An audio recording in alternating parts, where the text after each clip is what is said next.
जो आपकी मोहब्बत है ये भी अल्लाह पाक ने डाली है। मैं आपके साथ तशरीफ लाए हुए आपके पंजाब की टीम मोहतरम मियाँ असलम इकबाल साहब और मोहतरम मियाँ हम्माद अजहर साहब, उनको भी खुश आमदीद कहता हूं। अब मैं चाहता हूं ऐसा नारा लगाएं जिससे महसूस हो कि इस वक्त पाकिस्तान का सबसे बड़ा लीडर, जिसे उलमाओ मशाइख और अवाम की दुआएं हासिल हैं, वो आपसे खिताब करने लगा है। नाराए तकबीर, नाराए रिसालत, नाराए रिसालत, इस्लाम, इस्लाम, पाकिस्तान, मोहतरम जनाब इमरान अहमद खान नियाजी साहिब। बस बस बस। बिस्मिल्लाहिर्रहमानिर्रहीम। अल्लाह तेरी इबादत करते हैं, तेरे से मदद मांगते हैं। जनाब पीर सैयद मुनव्वर हुसैन शाह साहब, मैं आपका और अपने सारे मोअज़्ज़ज़ मुशाइख जो सारे पाकिस्तान से यहाँ आए हुए हैं, मैं पहले तो आप सबको खुशामदीद कहता हूँ और मुझे खुशी है कि इस मौके पे मैं आप सबसे अपनी अब बातचीत भी कर लूँ और जो मेरे ख्यालात हैं अपने मुल्क के ऊपर वो भी आपके सामने रख लूँ। यहाँ बात नहीं करनी। सबसे पहले जी मैं ये वाज़े कर दूं कि मैं कोई इस्लाम का स्कॉलर नहीं हूं। मैं कभी भी अपने आप को कोई इस्लाम का आलिम नहीं समझा, लेकिन मैं एक वो इंसान हूं जिसने आहिस्ता आहिस्ता अपनी ज़िंदगी के तजर्बे से, और तजर्बा वो जो कि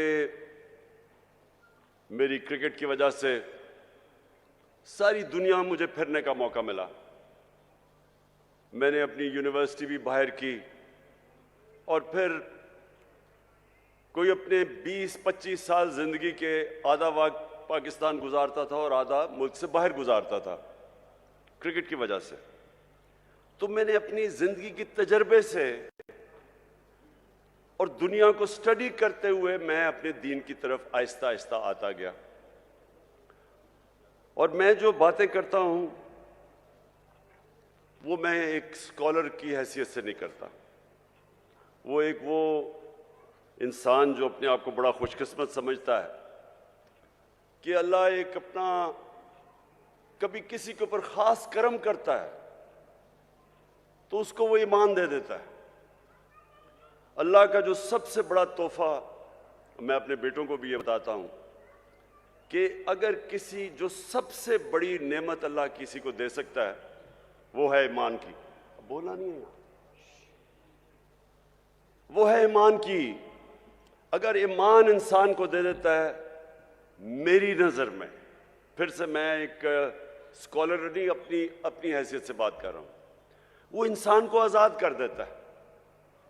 जो ईमान है वो सच्चा ईमान है ही वो जो एक इंसान को आजाद कर देता है। क्योंकि वही जब आप ला इलाहा इल्लल्लाह आपके दिल में जब अल्लाह ईमान डाल देता है उसका मतलब ही कुछ और हो जाता है। बनिस्बत के हम दुनिया में मैंने बड़े मुसलमान देखे हैं, कलमा भी पढ़ते हैं, लेकिन वो उनको आज़ाद नहीं करता। कुरान की एक मैंने आयत पढ़ी थी कि ईमान वाला आदमी ईमान वाले आदमी को पहचान लेगा। वो कैसे पहचानेगा? मेरी नज़र में वो आज़ाद हो जाते हैं, वो अपनी नफ्स पे काबू पा जाते हैं, उनके खौफ दूर हो जाते हैं, वो लालच को कंट्रोल कर लेते हैं, पैसे को इस्तेमाल करना सीखते हैं, पैसे से इस्तेमाल नहीं होते। सबसे बड़ी बात कि वो सिवाय अल्लाह के किसी के सामने नहीं झुकते। जो खौफ का बुत मेरी नज़र में, मेरी ज़िंदगी के तजर्बे में, जो अल्लाह ने इंसान को अशरफुल मखलूकात बनाया, अजीम मखलूक, वो इसलिए अपनी परवाज नहीं कर सकता, सबसे बड़ा जो बुत जब वो नहीं तोड़ता वो है खौफ का बुत। मरने से मैं डरता हूं, मैं जालिम के सामने नहीं खड़ा होता। मैं नौकरी कर रहा हूं, मैं अपने ज़मीर के खिलाफ जाता हूं कि मेरी नौकरी ना चली जाए। मैं तो इसको भी शिर्क समझता हूं। जिधर आप अपने ज़मीर का सौदा करते हैं और राय हक से हटते हैं, मेरी नजर में तो वो भी शिर्क है। पैसे की पूजा करना, पता है कि मैं चोरी कर रहा हूं, करप्शन कर रहा हूं, लेकिन मैं हर चीज जस्टिफाई कर लेता हूं कि जी मेरे घर में पैसा नहीं था इसलिए चोरी कर रहा हूं। मैंने तो जिंदगी में लोगों को हर चीज को जस्टिफाई करता देखा। कत्ल को भी वो जस्टिफाई कर देते हैं, करप्शन को, कत्ल को, झूठ को, जना को, सब कुछ जस्टिफाई इंसान कर सकता है। तो जो ईमान होता है वो इंसान को बदल देता है। वो असल में इंसान का जो किबला है वो सही किबला आ जाता है, उसका डायरेक्शन जिंदगी का बदल जाता है। वो बजाय दुनिया में रहने के वो अपनी आखिरत की फिक्र करनी शुरू कर देता है, और वो फिर उसका कैरेक्टर भी बदलना शुरू हो जाता है। कभी भी इंसान का कैरेक्टर नहीं बदलता मेरी नजर में, जब सिर्फ ईमान ही कैरेक्टर बदल सकता है इंसान का। तो ये मैं समझता हूं सबसे बड़ी नेमत अल्लाह की। तो जब मैं वजीर आजम बना और मेरा ये सारी दुनिया का तजर्बा था कि वो लोग, वो मुल्क जो आगे निकल गए, जो तरक्की याफ्ता मुल्क हैं, जिधर हमारे यहां से पाकिस्तानी मरते हैं वीजा लेके उन मुल्कों में जाने के लिए। मैंने जब उन मुल्कों को स्टडी किया तो मेरे मोअज़्ज़ज़ मुशाइख, मैं इस नतीजे पे पहुंचा कि वो मदीना के रियासत के असूलों पे हमारे से ज्यादा करीब हैं। उधर अदल और इंसाफ का निज़ाम हमारे से बेहतर है, उधर उनकी मेरिट का निज़ाम बेहतर है, उधर इंसानियत का निज़ाम बेहतर है। फलाई रियासत, मैं आपको कई ऐसी रियासत बता सकता हूँ स्कैंडिनेविया में, और अगर आप कभी कभी पाकिस्तानी मिले उधर से तो उनसे पूछें कि इंसानियत क्या होती है। हमारे तो नबी सल्लल्लाहु अलैहि वसल्लम ने तब तकरीबन 1500 साल पहले दुनिया की सबसे पहली फलाई रियासत बनाई थी। उससे पहले तो कोई फलाई रियासत नहीं थी, बादशाह थी, ताकतवर के पास सब कुछ था, कमजोर के पास कुछ नहीं था। जो इंसानी निज़ाम और जो जानवरों के निज़ाम में फ़र्क क्या है? जानवरों के निज़ाम और इंसान में क्या फ़र्क है? मेरी नज़र में जो अल्लाह ने अपने सारे पैगंबर भेजे थे, लाख से ज़्यादा, वो सारे एक ही पैगाम देने आए थे कि जानवरों की जो जानवरों की बस्ती होती है उसमें इंसाफ नहीं होता। उसमें जिसकी ताकत उसके पास सब कुछ है, कमजोर के कोई हैसियत नहीं होती उसमें, और वहां इंसानियत नहीं होती। जो कमजोर होता है वो भूखा मर जाता है वहां। जो इंसानी निज़ाम होता है, इंसानी निज़ाम फर्क ही इन दो खास चीज़ों पे होता है कि वहां इंसानियत होती है, वहां रहम होता है, और फिर उधर अदल और इंसाफ होता है। ये दो बुनियाद हैं जो फ़र्क करती है हमें जानवरों से। और सारे अल्लाह के पैगंबरों का बुनियादी पैगाम होता ही है। तो हमने जो मगरब में रियासतें देखी, मुझे अफसोस से कहना पड़ता है कि मैंने पाकिस्तान में तो नहीं देखा वैसी इंसानियत, मैंने तो यहाँ वैसा इंसाफ नहीं देखा। मैंने तो मेरिट भी इंसाफ का हिस्सा है कि जो मेहनत करता है उसको उसका हक मिलना चाहिए। मैंने तो यहाँ नहीं देखा। आप देख लें, आपके ख़ानदानी ये जो दो पार्टीज़ हैं, दो ख़ानदान हैं, वो इनके ख़ानदान के अलावा कोई ऊपर ही नहीं आ सकता। ये तो मदीना की रियासत आप स्टडी करें, जो मेहनत करता था, जो अच्छे काम करता था, वो ऊपर चला जाता था। सलमान फारसी की मिसाल देते हैं, तो बाहर से आया था, उसको उन्होंने क्योंकि उसमें काबिलियत थी उसको ऊपर आना पड़ा, मेरिटोक्रेसी थी, वो इंसाफ का हिस्सा है। हमारे मुल्क में देख लें कितनी मेरिटोक्रेसी है। मैंने कह दिया कि आर्मी चीफ को मेरिट पे आना चाहिए, मुसीबत पड़ गई सारी जगह। तो यह हमारे मसला ये है कि मेरिट का मतलब ही नहीं हमें समझ। आप अगर दुनिया में मुकाबला कर लें, जिस माशरे के अंदर इंसाफ और मेरिट होता है वो आगे निकल जाएगा उस माशरे से जिसमें मेरिट नहीं होता। 2 क्रिकेट टीम चले, मैंने क्रिकेट में 20 साल दुनिया में इंटरनेशनल क्रिकेट खेला। एक क्रिकेट टीम मेरिट पे सेलेक्ट होती है, दूसरी सिफारिशों की होती है। जो मर्जी आप कर लें, मेरिट वाली टीम जीत जाएगी। उसी तरह जिस मुल्क के मेरिट पे इदारे ऊपर आते हैं वो आगे निकल जाएगी। तो सबसे पहले तो इंसाफ, और फिर जो फलाई रियासत, जिधर इंसानियत होती है, जिधर आप अपने कमजोर तबके की फिक्र करते हैं, जिधर आप जिम्मेदारी समझते हैं कि मेरे जो लोग हैं बेचारे, जो निचले तबका है, हमारी स्टेट की जिम्मेदारी उनको तालीम दें, उनके लिए इलाज करें, उनका सेहत का ध्यान रखें, उनकी नौकरियां करें।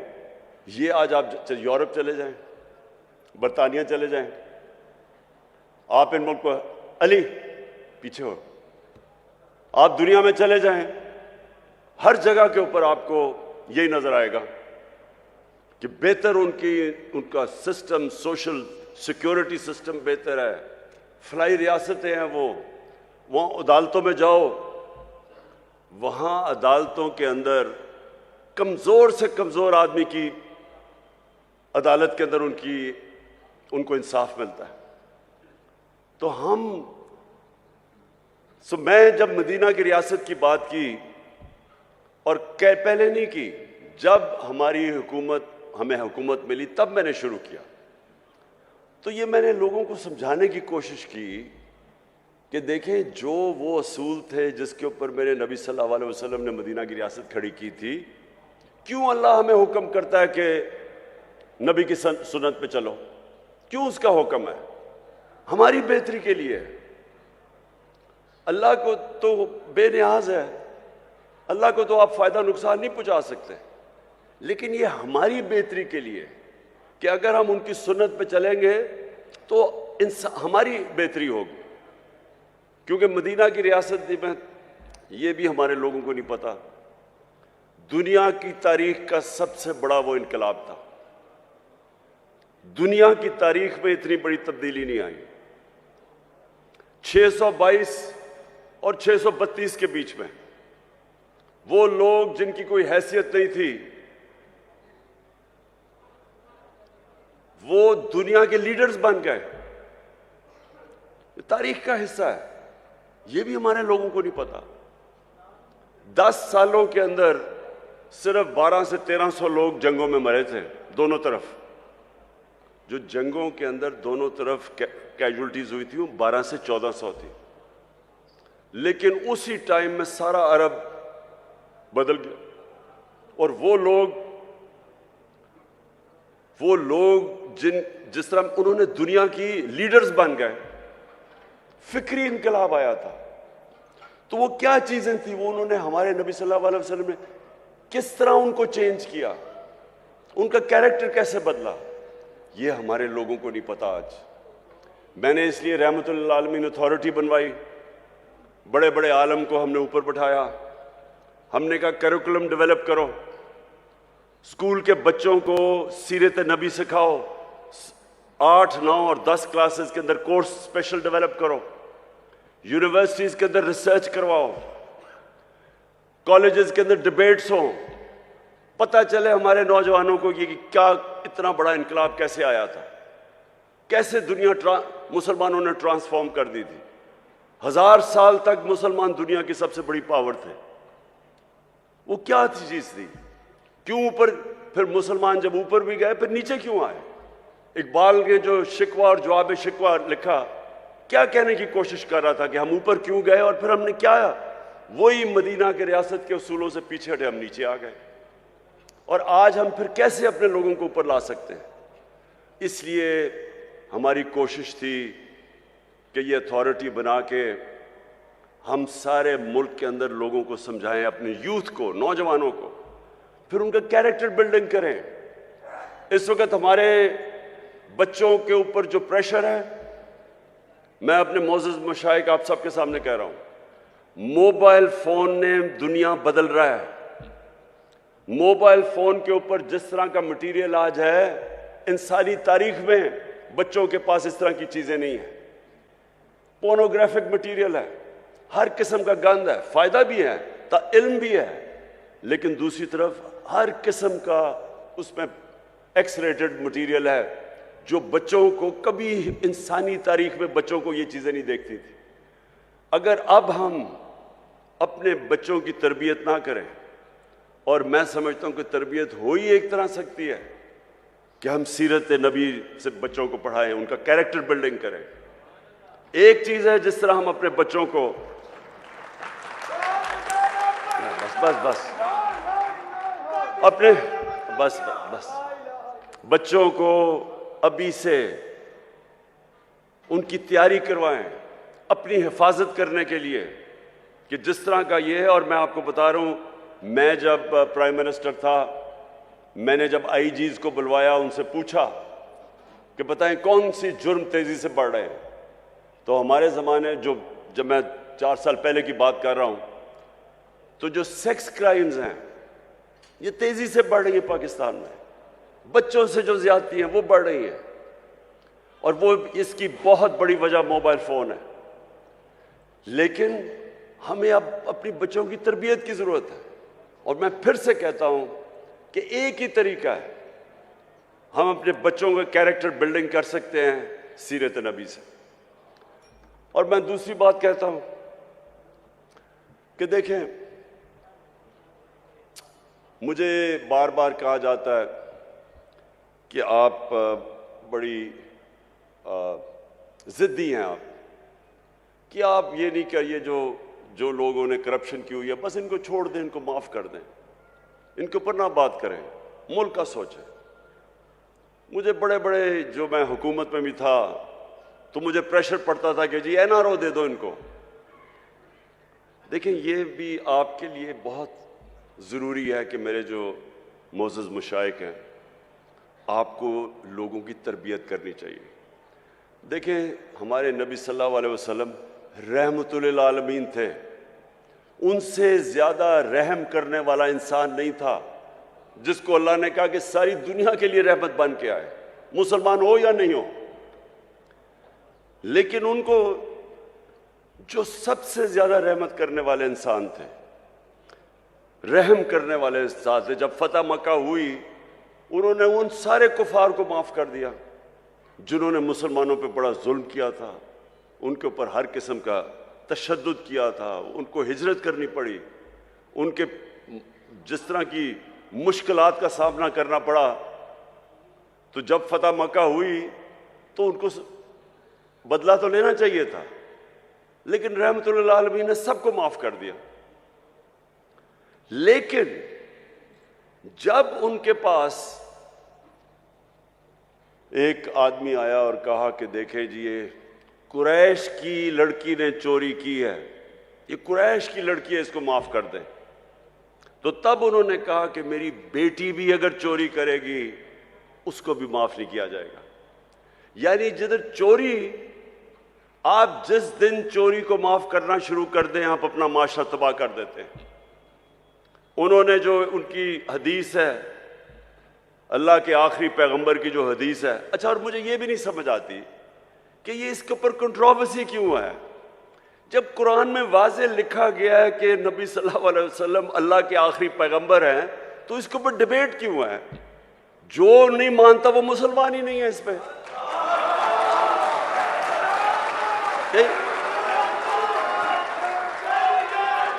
मैं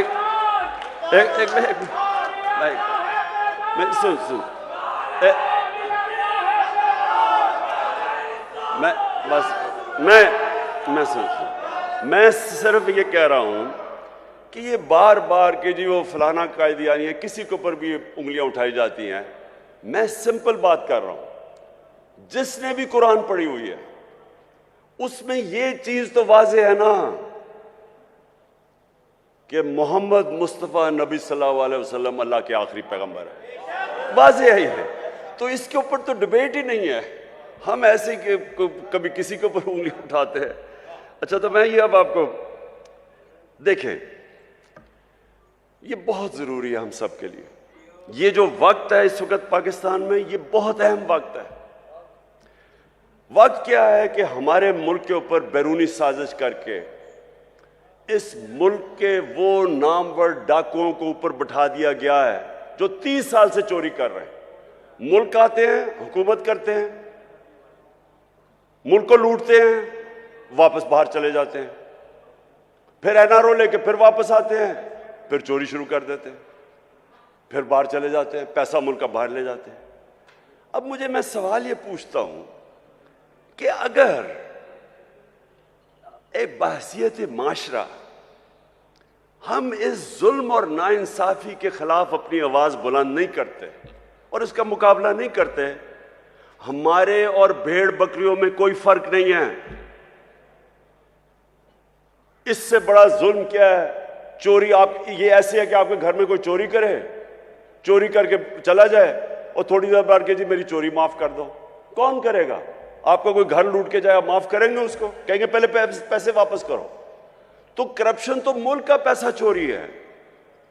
वो जो सारे अवाम का, जो स्कूलों पे, अस्पतालों पे, जो हर चीज अवाम की सहूलतों के लिए पैसा, वो चोरी करके बाहर ले जाते हैं और फिर थोड़ी देर बाद कहते हैं जी इसको माफ कर दो। और जब इमरान खान नहीं मानता तो कहते हैं बड़ा जिद्दी है। भाई मेरा अपना पैसा होता शायद मैं माफी कर देता इन चोरों को, लेकिन अवाम का पैसा है ये, या गुर्बत है, लोग भूखे मर रहे हैं। 5 करोड़ पाकिस्तानी 2 वक्त की रोटी नहीं खा सकते, उनका पैसा चोरी करके तुम बाहर चले जाओ और फिर आगे कहोगे जी अब इनको एनआरओ दे दो। देखिए ये मुल्क का मसला है। मेरे नबी सल्लल्लाहु अलैहि वसल्लम ने वाज़ेह तौर पे कहा कि जो कौम छोटे चोरों को जेल में डाल देती है और बड़े डाकुओं को माफ कर देती है, एनआरओ कर देती है, नहीं पकड़ती, वो कौम तबाह हो जाती है। आज आप कोई गरीब मुल्क में चले जाएं, क्योंकि मैंने सारी दुनिया देखी है, किसी गरीब मुल्क में चले जाएं, गुर्बत का असल वजह ये क्या है? वहां ताकतवर कानून से ऊपर है, कमजोर जेलों में जाता है। अब किसी मुल्क में चले जाएं, नाइजीरिया तेल के जखीरे पे बैठा हुआ है, सबसे ज्यादा जो तेल है वो नाइजीरिया के अंदर है। वहां गरीबों की फौज है। वहां क्यों गुर्बत है? क्योंकि उनके ऊपर लोग बैठ के पैसा चोरी करके मुल्क से पैसा बाहर लेके जा रहे हैं। स्विट्जरलैंड चले जाएं, स्विट्जरलैंड में कोई वसाइल ही नहीं है। हमारे जो शुमाली इलाके हैं, नॉर्दर्न एरियाज, स्विट्जरलैंड से दुगने बड़े साइज में और स्विट्जरलैंड से बहुत ज्यादा खूबसूरत है।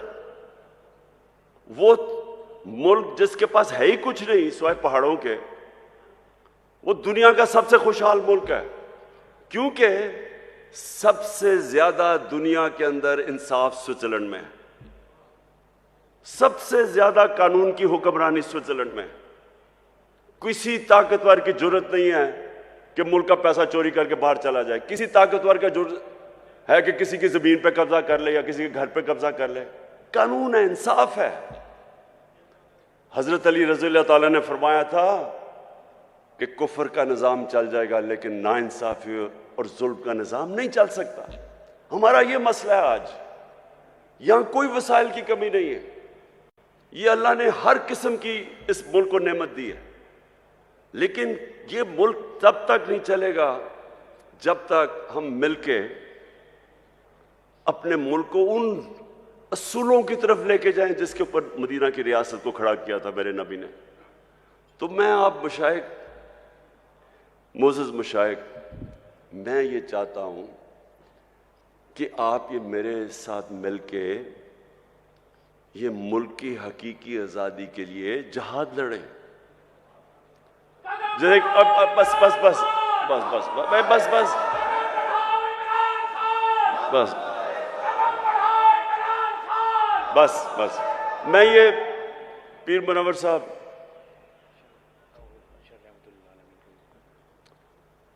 पीर मुनव्वर साहब, आपने, आपके बड़ों ने कायद आज़म की मदद की, उसकी उस सपोर्ट के बगैर पाकिस्तानी ना बनता। बहुत बड़ी ताकत मुशाइख की थी कायद आज़म के साथ। आज आप सबकी फिर ज़रूरत है। कि जो पाकिस्तान के ऊपर इस वक्त किया जा रहा है, जो वारदात हुई है, कि बाहर से साजिश होती है, अमेरिकी हुक्म देता है एक हमारे एम्बेसडर को कि पाकिस्तान इमरान खान को हटा दो, और उसके बाद यहाँ सारे मिलके जो यहाँ के गद्दार हैं वो मिलके गवर्नमेंट गिरा देते हैं और फिर चोरों को ऊपर बैठा देते हैं।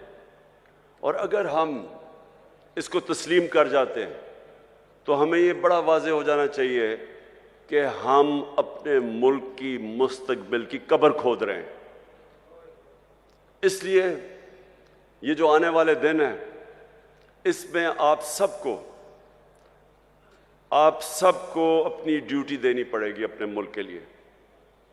मैं सिर्फ आपसे ये चाहता हूँ कि लोगों को कम से कम नबी सल्लल्लाहु अलैहि वसल्लम की सीरत और सुन्नत के तहत लोगों को अब जगाना शुरू करें।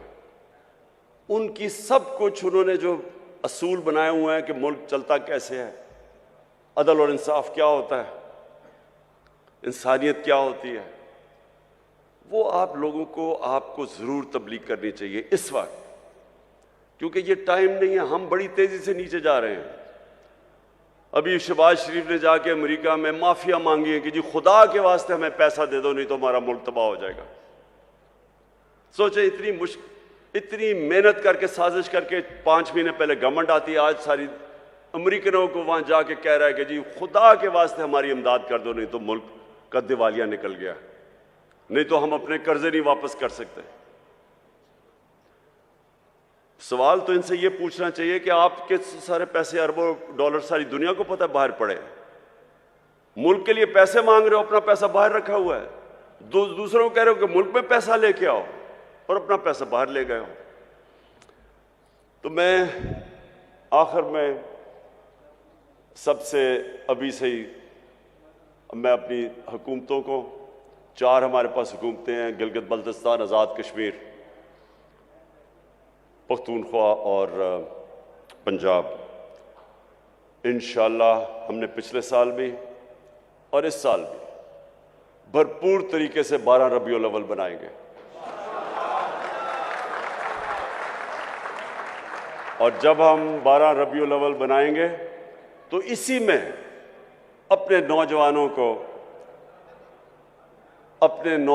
को नबी सल्लल्लाहु अलैहि वसल्लम की सीरत से भी आगाह करेंगे और इंशाअल्लाह उनके कैरेक्टरों को ऊपर उठाएंगे। और वो मैं एक दिन ख्वाब देखता हूँ कि वो वक्त आएगा जब पाकिस्तानी दुनिया में जाएंगे तो जिस तरह एक दफ़ा एक वक्त ऐसा था कि इंडोनेशिया और मलेशिया में मुसलमान ताजर जब गए तो लोगों ने उनका किरदार देख के, मुसलमान ताजरों का किरदार देख के लोग मुसलमान हो गए। इंशाअल्लाह वो भी दिन आएगा जब हमारा पाकिस्तानियों का किरदार देख के लोग इस्लाम की तरफ आएंगे। पाकिस्तान जिंदाबाद।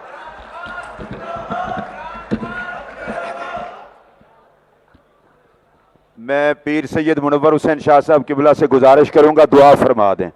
हजरत किबला पीर सैयद मुनव्वर हुसैन शाह साहब दुआ फरमाते हैं। अल्लाहुम्मा सल्ली अला आमीन। दुआ सय्यदना फरमा दें। मौलाना मुहम्मद व अला आलि सय्यदना